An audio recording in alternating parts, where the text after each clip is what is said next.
ஸ்ரீராம ஜெயம். எண்ணம் செயல்வடிவாகி வெற்றி பெறக்கூடிய அமைப்பு யாருக்கு சாத்தியப்படும்?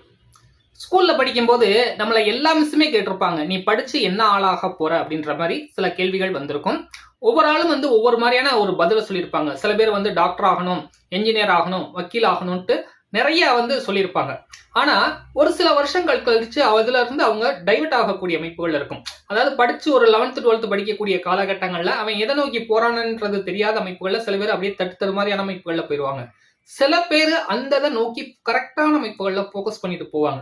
அதாவது ஒரு குழந்தை படிக்கக்கூடிய காலகட்டங்கள்ல டாக்டர் ஆவேன்னு சொன்னா அதையே ஒரு உடும்பு பிடியான அமைப்புகள்ல இருக்கும், பிடிச்சிட்டு நிற்கும். சில பேர் அதே மாதிரியான அமைப்புகள்ல படிச்சு சாதித்தும் காட்டிடுவாங்க. இந்த மாதிரியான அமைப்பு யாருக்கு இருக்கும் அப்படின்றத பத்தி பார்க்கலாம். ஒரு ஜாதகத்துல உங்களுடைய லக்னம் உங்களுடைய குணாதிசயத்தை வெளிப்படுத்தக்கூடிய அமைப்புகள்ல இருக்கும். சரியா? இப்ப ஒரு ஆளுக்கு மேச லக்னம்னு வச்சுக்கோங்களேன். இப்போ ஒரு டாக்டர் ஆகணும் அப்படின்னு பாத்தீங்கன்னா ஒரு ஆளுக்கு செவ்வாய் வலுக்கணும்.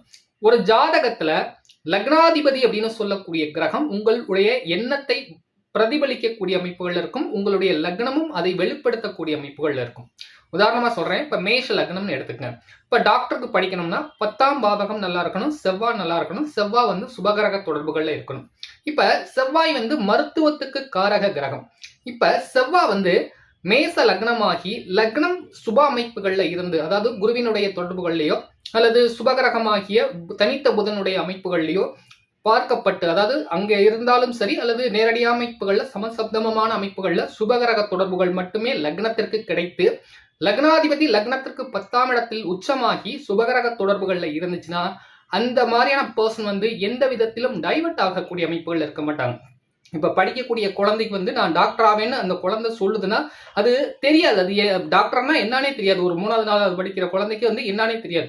ஆனா வீட்டுல சொல்லியிருப்பாங்க டாக்டர் ஆகணும் அப்படின்ற மாதிரி பொதுவா சொல்லியிருப்பாங்க.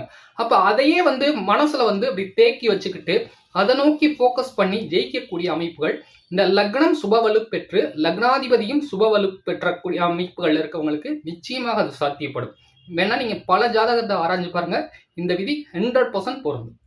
இந்த பதிவு உங்களுக்கு பிடிச்சிருந்துச்சுன்னா லைக் பண்ணுங்க, கமெண்ட் பண்ணுங்க, ஷேர் பண்ணுங்க. நன்றி.